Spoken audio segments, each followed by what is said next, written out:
Madame la présidente, madame et messieurs et monsieur les ministres, monsieur le président de la commission des finances, monsieur le rapporteur général, chers collègues. Appréhender les enjeux des finances des collectivités locales dans le cadre de ce PLF impose au préalable que nous objectivions leur situation financière. Dans une étude de juillet 2022, la Cour des comptes pointe ainsi que le bloc communal présente globalement fin 2021 une situation très favorable, excepté les communes de plus de 100 000 habitants. Les communes ont vu leur épargne brute s'élever à 41,4 milliards d'euros, un niveau supérieur à celui d'avant-crise. Les départements ont connu quant à eux une nette amélioration de leur situation, du fait notamment d'une dynamique soutenue des DMTO de plus 27% et de la dynamique produite par le remplacement de la taxe foncière sur le foncier bâti par une fraction de TVA. Les régions, enfin, auraient également profité d'une dynamique favorable du fait de l'attribution d'une fraction de TVA pour compenser la CVAE. Cette bonne santé globale signifie que les mécanismes d'accompagnement de la crise à hauteur de plusieurs milliards d'euros ont bien joué leur rôle et que les collectivités, de manière générale, ont correctement géré cette période de crise. Je tiens d'ailleurs ici à saluer le travail et la responsabilité de nos élus locaux. Le montant record des dépôts de fonds des collectivités au Trésor, qui s'élève à 60,7 milliards d'euros à fin août 2022, illustre d'ailleurs la situation. Les collectivités ont épargné sans toutefois sacrifier leur capacité d'investissement. On assiste ainsi à une reprise de l'investissement fin 2021 et sur 2022 de plus 8% en moyenne, reprise qui s'explique par le report des investissements prévus en 2020 et des effets du plan de relance. Toutefois, cette bonne santé globale, et nous en convenons tous, cache des situations de grande fragilité sur les communes de plus de 100 000 habitants, comme je l'ai annoncé, et les plus petites communes. Ainsi, on observe une corrélation presque parfaite entre la santé financière et la taille démographique des communes. Les grandes communes assumant des charges de centralité importantes et les plus petites n'ayant pas, quant à elles, une dynamique fiscale suffisante. Par ailleurs, les typologies de communes, ça vient d'être évoqué, évoluent différemment. Les communes touristiques présentant une amélioration de leur santé financière, tandis que les communes touristiques, par exemple, de montagne, affichent une situation financière structurellement dégradée. Nos politiques de péréquation verticale devront donc être attentives et adaptables aux réalités territoriales.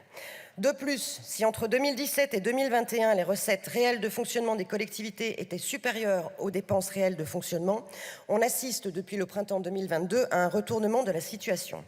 Ce renversement est lié à l'augmentation des prix de l'énergie, à l'inflation alimentaire et à l'augmentation du point d'indice.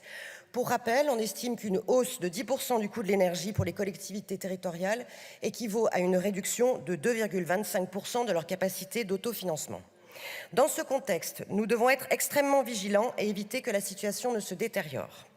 Plusieurs réponses sont d'ores et déjà apportées avec le bouclier tarifaire sur les énergies pour les plus petites communes ou via le filet de sécurité de 430 millions d'euros que nous avons adopté dans le cadre du PLFR.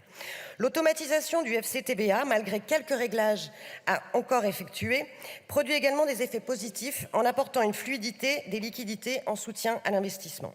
Si des évolutions positives doivent se poursuivre, comme les effets dynamiques de l'indexation de la taxe foncière sur l'inflation ou le remplacement de la part régionale de la CVAE des régions par une fraction de TVA, d'autres évolutions pourraient en revanche se contracter. L'évolution positive des DMTO sur l'ensemble du territoire devrait se stabiliser en 2023, mais nous devons être attentifs sur les évolutions de cette recette. Pour protéger nos collectivités, préserver l'investissement local indispensable à notre économie et accélérer la transition énergétique, nous prévoyons dans le cadre de ce budget, par la voie de plusieurs amendements, dont l'amendement du groupe démocrate, de prolonger pour 2023 ce filet de sécurité sur l'énergie pour toutes les collectivités territoriales.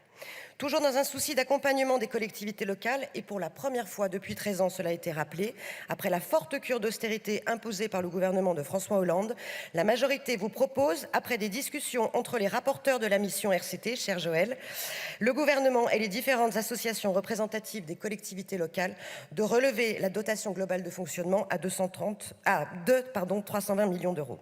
Je porterai ainsi pour mon groupe un amendement en ce sens à l'article 12 du PLF. Le groupe démocrate tient par ailleurs à saluer la mise en place du fonds vert dès ce budget 2023 pour accélérer la transition énergétique sur nos territoires, eux qui sont à l'avant-garde de sa mise en œuvre. Nous saluons bien évidemment les annonces de la Première ministre de le porter à 2 milliards d'euros et ce sans recours à des appels à projets. Si nous entendons les inquiétudes des collectivités quant à la suppression de la CVAE, Reconnaissons que la compensation de la CVAE par la TVA devrait être un élément très favorable de dynamisme des recettes fiscales pour nos collectivités. Les représentants des élus apprécient sur ce point que la suppression programmée de la CVAE soit étalée sur 2 ans, qu'une référence triennale soit retenue pour sa compensation et qu'il n'y ait pas d'année blanche prévue dans le mécanisme de compensation. Enfin, si nous entendons les craintes portées par les collectivités et par certains de nos collègues concernant les orientations du projet de loi de programmation, je termine juste. Nous allons proposer au nom du groupe démocrate plusieurs amendements, notamment concernant la refonte du zonage concernant la THRS, afin de répondre aux zones tendues.